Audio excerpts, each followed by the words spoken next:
우리 하나님의 말씀 같이 읽도록 하겠습니다. 마태복음 28장 1절부터 10절까지의 말씀입니다. 마태복음 28장 1절부터 10절까지의 말씀입니다.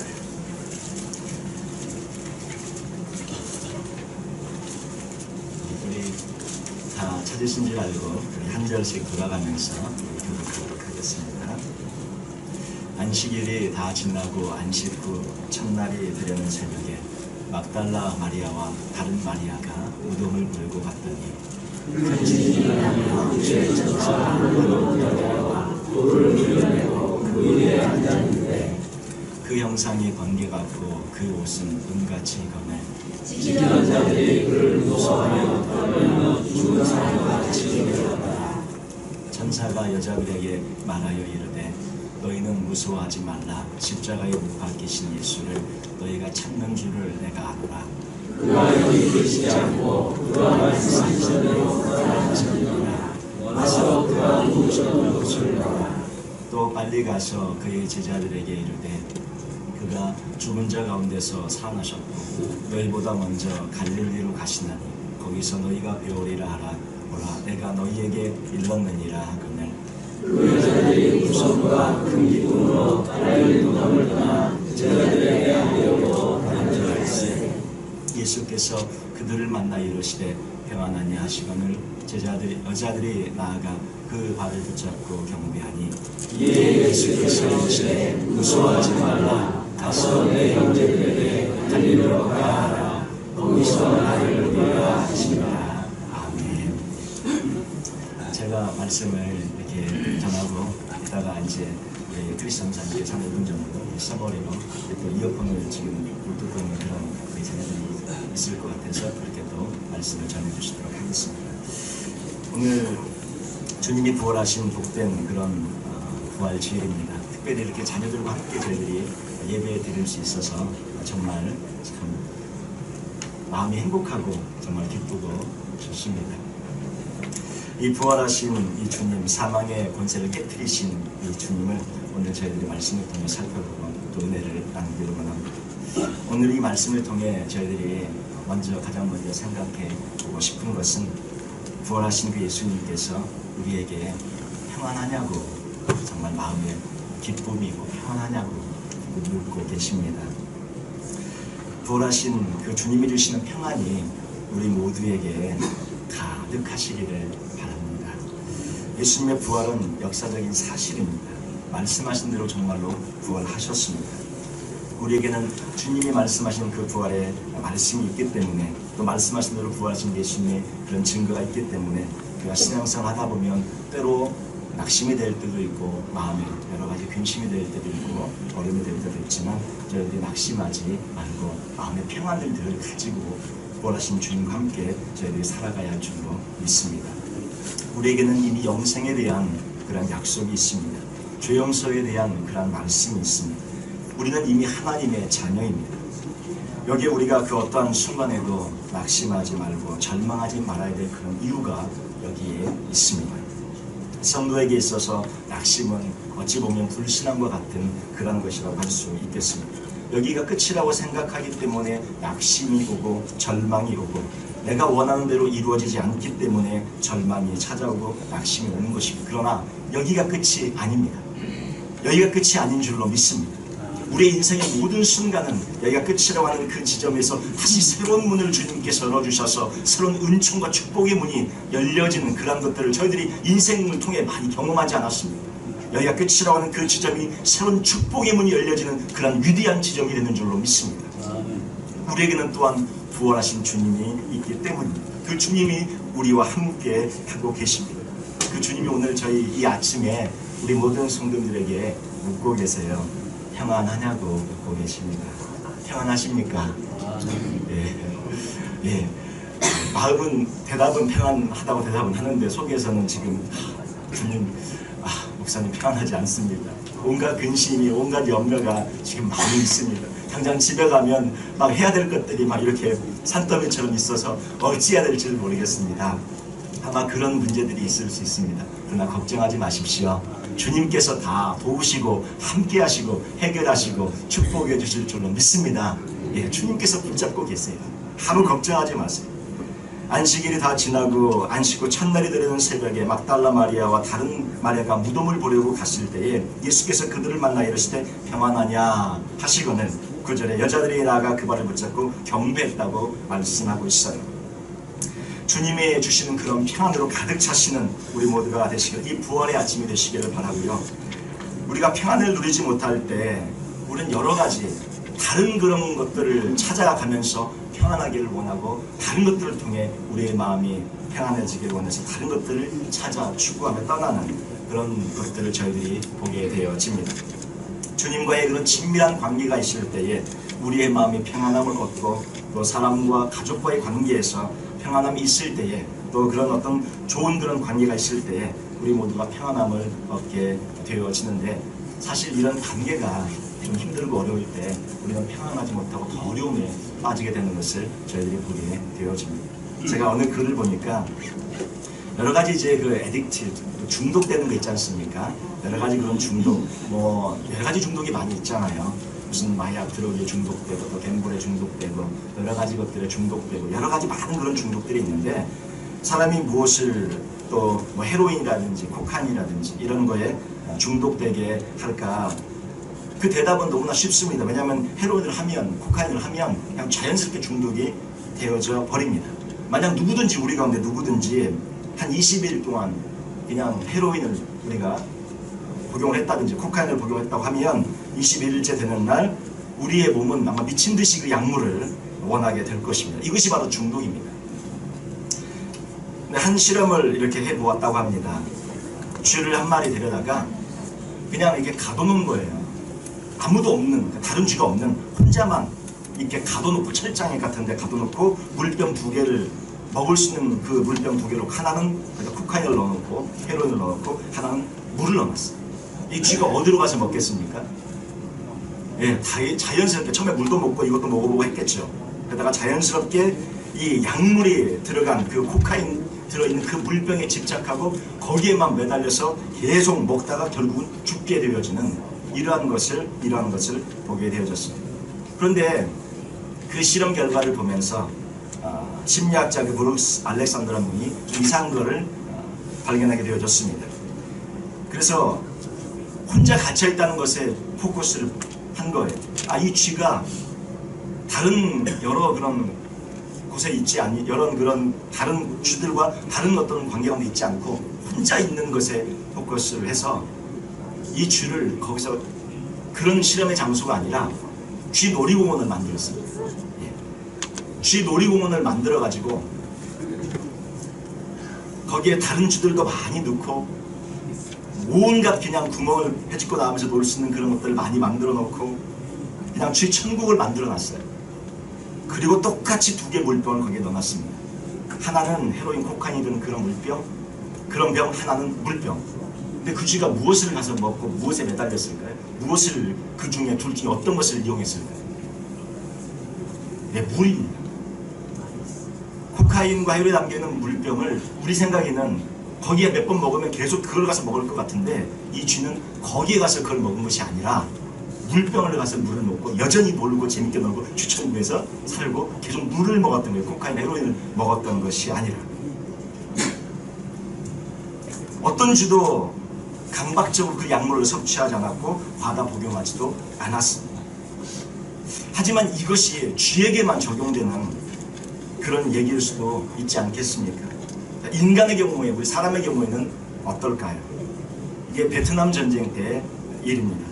이제 이런 실험들이 1970년대에 이루어졌는데, 베트남 전쟁 때 그 전쟁에 참여한 실제로 20%의 미군들이, 제가 기록에서 가져왔는데 정확한 그런 통계는 정확하게는 제가 모르겠지만 한 20%의 미군들이 그 대량의 헤로인을 사용하고 있었다고 합니다. 전체는 아니고요. 그 미군 파견되었던 군인 중 20% 정도가. 미국 사람들은 그 결과를 보고 나서 패닉에 빠졌죠. 만약 전쟁이 끝나고 수많은 군인들이 그 마약 중독자들로 미국 땅에 들어오면 이거 어떻게 해야 될까? 참으로 어려운 그런 상황에 직면하게 되어졌습니다. 그런데 전쟁에서 돌아온 그런 군인들의 그 보고한 그런 보고서의 결과를 보면 놀라운 결과를 보여주었습니다. 그 20%가 마약에 중독되어 있었는데 그들은 돌아와서 금단 형상도 없었고 심지어 재활원으로 보내지지도 않았습니다.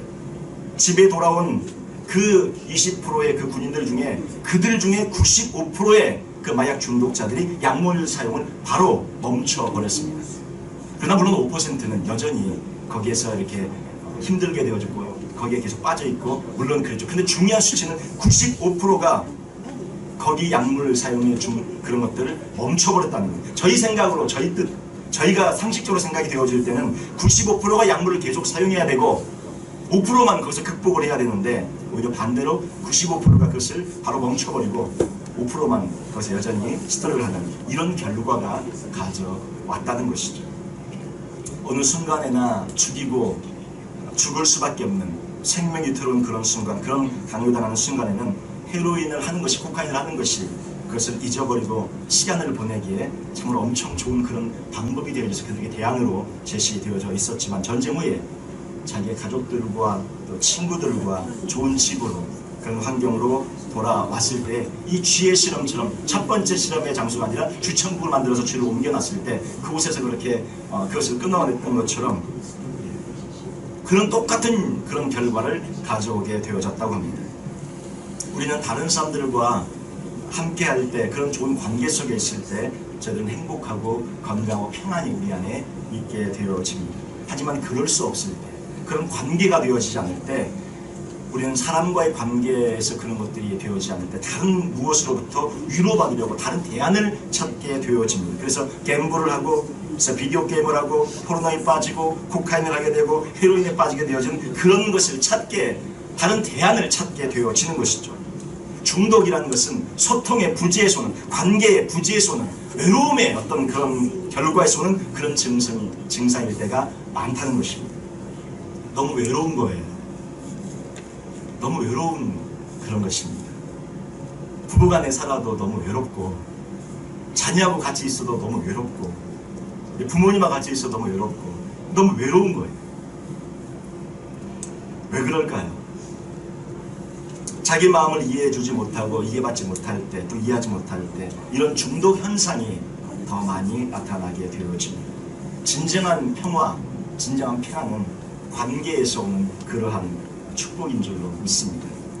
우리가 아무리 힘든 환경에 있어도 우리를 이해해주는 단 한 사람만 있으면 서로 대화를 나누고 통할 수 있는 단 한 사람만 있으면 중독에 빠지지 않게 될 수 있는 것이죠. 물론 그래도 빠진 사람도 있겠죠. 예. 서로가 서로에게 같이 밥 먹자고 그러고 밥 먹고 싶고 같이 커피하고 싶고 서로 같이 대화를 나누고 싶은 그런 사람들이 있을 때에 우리는 이런 다른 대안을 찾지 않고 다른 어떤 것들을 통해서 평안을 얻으려고 하지 않고 그런 것을 통해서 평안을 얻고 또 기쁨의 삶을 살아가야 되는 줄로 믿습니다. 근데 무엇보다 가장 중요한 것은 우리에게 예수님이 있잖아요. 사람들은 그런 평안을 줄 수 없고 그런 관계를 우리에게 줄 수 없다 할지라도 우리에게 진정으로 평안을 주실 수 있는 분 예수님이 우리에게 있지 않습니까? 그 예수님 한 분이면 우리가 이 모든 것들을 이겨나고 승리하며 우리 마음에 진정한 평안이 올 수 있지 않겠습니까? 하나님과 우리가 자녀로 회복된 그런 관계가 되어지면 우리는 진정한 평안이 다가오게 되는 것입니다.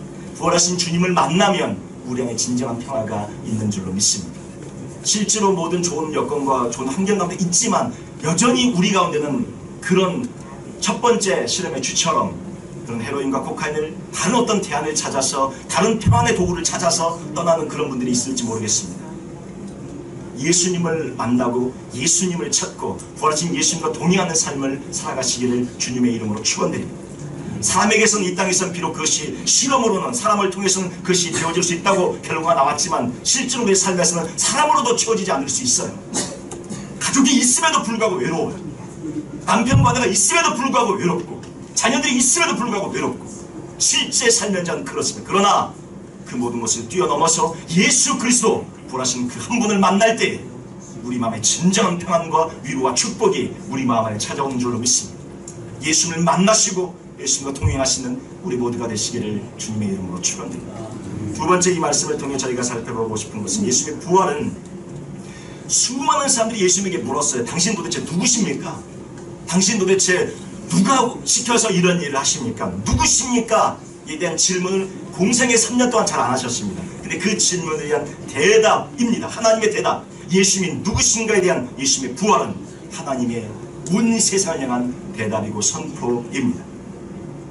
십자가에 죽기까지도 마지막 그 일주일간에도 참 많은 일들을 하시고 많은 질문이 쏟아졌어요. 본디오 필라도에게 재판을 받으면서 네가 누구냐? 무슨 권세로 이런 일을 하냐? 사람들이 막 신성모독했습니다. 그리고 네가 진짜 유대인의 왕이냐? 이런 질문들이 계속 쏟아지고 있잖아요. 십자가에 달려있는 순간조차도 사람들이 조롱하면서 예수님 당신이 누구냐 하는 질문이에요. 진정으로 누구시냐고. 정말 하나님의 아들이라면 내라보라는 거죠. 그런 질문이 마지막까지 있었습니다. 그 질문에 예수님은 거의 대답을 안 하셨어요. 어쩌다가 한번 간헐적으로 잠깐 자신이 메시아이심을 살짝 드러냈을 뿐이지 그 계속된 질문에 마지막 죽는 순간까지 그 대답을 하지 아니하셨습니다. 너는 누구냐에 대한 그 질문에 하나님께서 대답을 하십니다. 사망의 권세를 깨뜨려 주심으로 부활을 하심으로 예수님이 하나님의 아들이시고 그리스도이고 메시아고 바로 하나님이심을 부활하심을 통해 온 세상에 주님께서 대답을 주시고 선포하신 것입니다. 예수님을 살리심으로 하나님은 온 세상에 주님이 누구신가에 대한 대답을 해주시고 계십니다. 죽음에서 일으키심으로 죽음을 정복하신 분으로 온 세상에 선포하고 계신 것입니다. 이분이 바로 그리스도고 메시아이심을 온 세상에 선포하고 계신 것. 온 세상에 주님께서 하나님께서 대답을 하고 계신 것입니다. 바로 우리의 구세주이심을 선포하고 계신 것입니다. 예수님의 부활은 하나님의 대답입니다. 네가 하나님의 아들이냐? 세상 사람들이 물었을 때 하나님은 말씀합니다. 그렇다. 예수 그리스도가 하나님의 아들이야. 성전을 사활에 헐고 지을 수 있는 자가 그렇다. 주님께서 대답하고 있는 거고 예수님의 몸을 통해 온 세상을 구원하는 그런 구원자라고 하나님께서 선포하고 계시는 것입니다. 내가 메시아냐? 사람들이 물었어요. 그렇다. 하나님께서 대답하고 선포하고 계신 것입니다. 저가 남은 살리고 자기는 살릴 수 없더냐? 그런 질문 앞에 하나님은 살릴 수 있고 부활의 첫 열매, 잠자는 자들의 첫 열매가 되셨다고 온 세상에 하나님께서 선포하고 계시는 것입니다. 사망의 권세를 깨부셨어요. 더 이상 사망이 예수님을 잡고 있을 수 없었어요. 주님은 부활하심으로 이 모든 질문에 대답을 하고 계시는 줄로 믿습니다. 예수님은 지금 우리 모두에게 여러분이 어떤 분이십니까? 그분은 나의 죄를 대신 지시고 죽으신 나의 구원자요, 나의 주님, 우리 모두의 구원자요, 우리 모두의 주님이신 줄로 믿습니다. 그 주님을 믿으시고 구원을 받으시고 하나님의 자녀로 영원한 생명과 영생을 얻고 살아가시기를 주님의 이름으로 축원드립니다. 세 번째 마지막으로 예수님의 부활은 우리에게 사명을 찾아주고 계십니다. 7절 말씀을 보면 또 빨리 가서 그의 제자들에게 이르되 그가 죽은 자 가운데서 살아나셨고 너희보다 먼저 갈릴리로 가시나니 거기서 너희가 배우리라 하라. 보라 내가 너희에게 일렀느니라. 이렇게 말씀합니다. 무덤에 간 막달라 마리아와 다른 마리아가 천사를 만나게 되어졌죠. 천사는 이 여인들에게 할 일을 줍니다. 이런 일은 하라는 거예요. 가서 할 일을 줘요. 가서 제자들에게 알려주라는 것입니다. 예수님이 죽은 자 가운데서 살아나셨다는 것을 전하라고 했고요. 예수님이 제자들보다 먼저 갈릴리로 갈 거니까 갈릴리에 너희들도 거기 가서 기다리고 있으라는 거예요. 예수님 만날 거니까 기다리고 있으라고 전했습니다. 그리고 무서워하지 말고 가라고 주님께서 그 천사를 통해 말씀해 주셨습니다. 그리고 이제 여자들이 무서움과 큰 기쁨으로 빨리 무덤을 떠나 제자들에게 알리려고 다름질할 새에 이들이 이제 달려가기를 시작합니다. 할 일을 알려주어서 그 할 일을 붙잡고 달려가는 거예요. 막달라 마리아와 다른 마리아는 천사가 준 사명을 받고 달려가기를 시작합니다. 사명의 다름질이 시작이 되어졌습니다. 가다가 또 이들은 주님을 만나게 되어지죠. 9절에 보면 예수께서 그들을 만나 이르시되 평안하냐? 주님께서 하시거늘 여자들이 나아가 그 발을 붙잡고 경배합니다. 주님을 만난 여인들은 예수님을 붙잡고 경배하고 예수님은 다시 사명을 재차 그들에게 줍니다. 10절에 이에 예수께서 이르시되 무서워하지 말라. 가서 내 형제들에게 갈릴리로 가라. 거기서 나를 보리라 하십니다. 무서워하지 말고 가라고 말씀하고 있죠. 제자들에게 갈릴리로 가라고 하라. 거기서 나를 볼 것이라고 주님께서 다시 한번 그것을 강조해서 사명을 주고 계십니다. 처음에는 천사를 통해서 받은 사명을 부활하신 주님이 다시 나타나셔서 주님의 사명을 주시게 되어집니다. 우리 모든 성도들의 사명은 무엇입니까? 그 사명을 알고 계십니까? 알고 계신다면 그 사명을 붙잡고 계속 하시고, 혹시 사명을 아직 잘 모르신다면 그 사명을 찾으시기를 바랍니다. 이 사명은 자신의 힘으로 이루는 사명이 아닙니다. 우리가 세상에서는 우리 힘과 능력으로 모든 일들을 이루어나가고 이렇게 해나가지만 주님이 주신 사명으로, 부활하신 예수님이 주신 사명은 우리의 힘과 능력으로 이루시는 것이 아니라 성령님의 힘과 능력을 통해, 주님의 힘과 능력을 통해 이 사명을 저희들이 감당하게 되는 줄로 믿습니다. 저희가 많이 어렵고 힘든 것은 이 사명들을 우리가 우리 힘으로 감당하려고 하기 때문에 참 어려운 것입니다.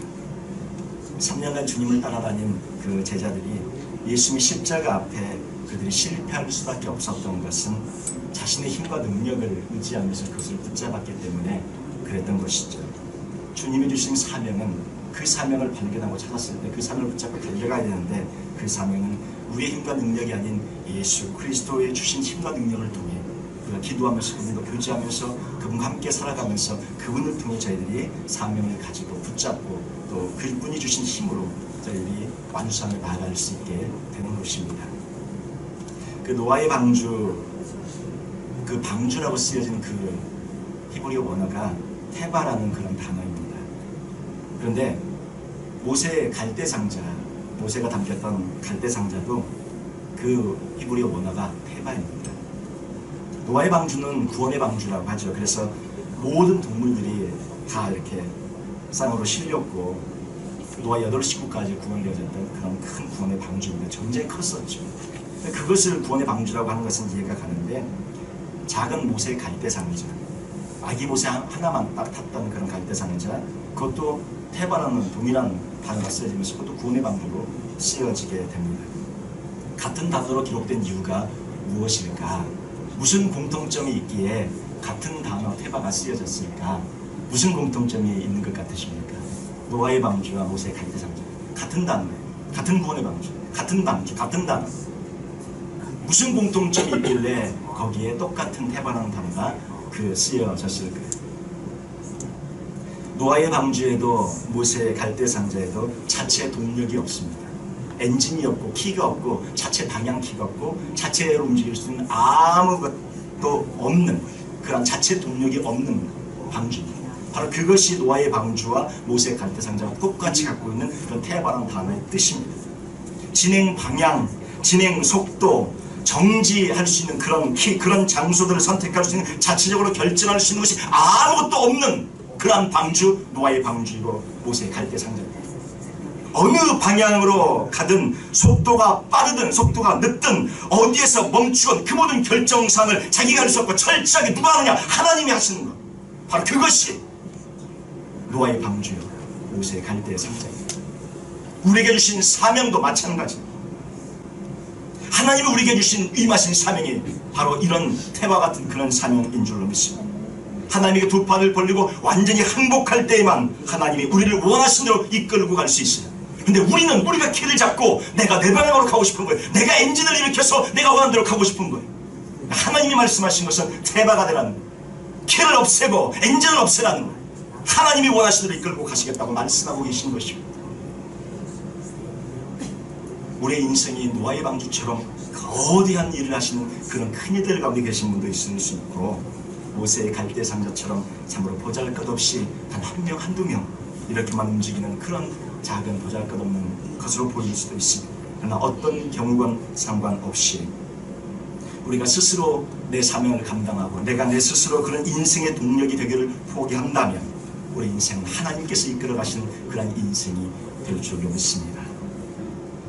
여러분의 인생에 있는 모든 것이 이런 태바가 되어줘서 스스로 움직이는 것이 아니라 하나님에 의해 움직여지는 그런 존재가 되어질 때에 주님이 주신 사명을 저희의 믿음으로 감당할 수 있게 되어질 줄로 믿습니다. 그런 축복된 길을 걸어가시고 이 부활의 아침에 사마의 원세를 깨뜨리신 그 주님이 우리의 진정한 메시아 그리스도 주님이 되셔서 그 주님이 우리에게 사명을 주시고 그 사명을 인도해 나가시는 우리 모두가 되시기를 주님의 이름으로 축원드립니다.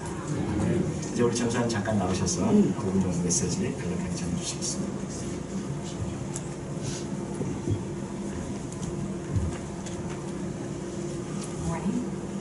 Would you turn your Bibles to Matthew 28, 1 through 10? Follow me as I briefly summarize the message today.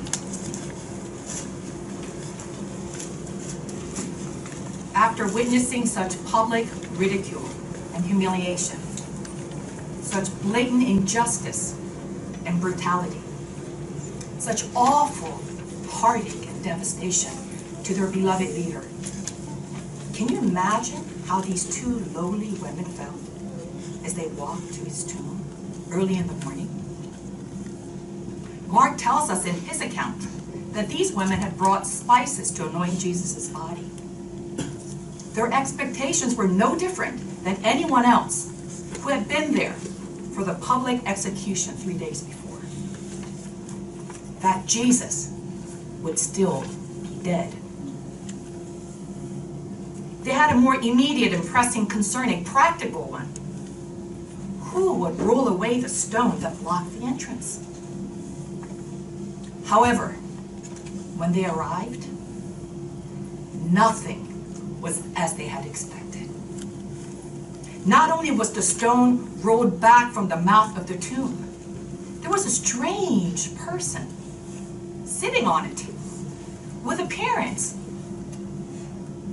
like lightning and clothes white as snow. And from the looks of things, there had been a violent earthquake. And this strange angelic being, he spoke in a language they could understand. Do not be afraid. This is the first thing the angel says. What might they be afraid of? Perhaps afraid from what's happened to their leader and what could happen to them because they were with him? Because they live in a world where gross systemic injustice can happen? Because they had finally found hope in this Jesus who was abruptly and violently taken from them? Because here now they were faced with a strange experience they didn't have categories for and could never have imagined. The angel goes on to explain, "For I know that you are looking for Jesus, who was crucified." He knew. And as if to make things even clearer, the angel knew the recent happenings, the latest update. Just like our Heavenly Father who knows what we need even before we ask. The angel will go on to explain why they don't have to be afraid anymore. But he begins by acknowledging what they were doing and how they were feeling. He has risen. The angel answers their quest. He, the Jesus who was crucified just recently, well, he's not here. He has risen just as he said. Essentially, to the women, he says, the one you're looking for, the dead Jesus that you expected, well, that dead Jesus is not here. What you're expecting is not here. Rather, what Jesus said has happened. What is more, the angel offers physical proof. He says, come and see the place where he lay. The angel not only informed them, but also knew the help they needed to believe. Can you imagine how they're feeling now? After comforting them and informing them, there is more. Go and tell. The angel then gives them very specific directions. Go quickly and tell his disciples, he has risen from the dead and is going ahead of you into Galilee. There you will see him. The women are to confirm what Jesus has already told the disciples. Something they were all having a hard time believing. Now I have told you, he says. The angel entrusts such profound news to these nobody women. Not to the male leaders like Peter or John or James, which is what we would expect. These women now become critical eyewitnesses, called to testify simply to what they have seen and heard. Thankfully, we see that they indeed obeyed. They hurried, afraid yet filled with joy, and ran to tell his disciples. And as they obeyed, Jesus suddenly Again, comforting them with words, don't be afraid. Confirming their mission and reassuring them. Wonders upon wonders. Can you imagine how they're feeling now? And what about us? What does this story have to do with us? One, the same resurrected Jesus says to each one of us, do not be afraid. He knows what situation we're in. He has the latest update. Let's not give in to only what we think and what we know and what we can understand. Let's not conclude on our own. This is it. This is the end. Even when what we hope for is not fulfilled. When we're afraid, we try many different things, and yet they only lead us further astray. Right? The same Jesus who has risen, just as he said, keeps all of his promises. Instead of fear, instead of being afraid, we can be filled with the peace that comes from this promise-keeping Jesus. He wants to walk with us as we obey him. We can enjoy intimate relationship with Jesus where our hearts will be at peace. We know that if we have one person who understands and cares for us, we are greatly helped no matter what our situation is. Now, if a relationship with a person can bring about such help in our lives, how much greater will our relationship with Jesus? If we have turned away or sought other means of dealing with our needs, let's restore our relationship with our risen Lord today. Secondly, what does this story have to do with us? The resurrection of this Jesus is God's answer to the question, who is Jesus? Throughout his life, people asked who he was. Even at his crucifixion, people still asked and even mocked Jesus, saying, who do you think you are? And sometimes it does seem like God takes a little too long to answer some of these pressing questions. But God does ultimately answer this question. Now, when God answers, he doesn't just answer with words. He answers with power, demonstration of the power of truth. By raising Jesus, God answered the whole world who this Jesus is. And just to make sure, just to make things undeniably clear, he waits 3 days before he raises him, declaring that he is the Son of the living God. He is the only Lord and Savior of all. Who is Jesus to us?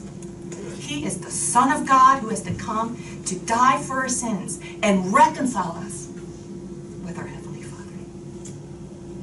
If you have not already, then today, believe in Jesus, so that you too may become a child of God.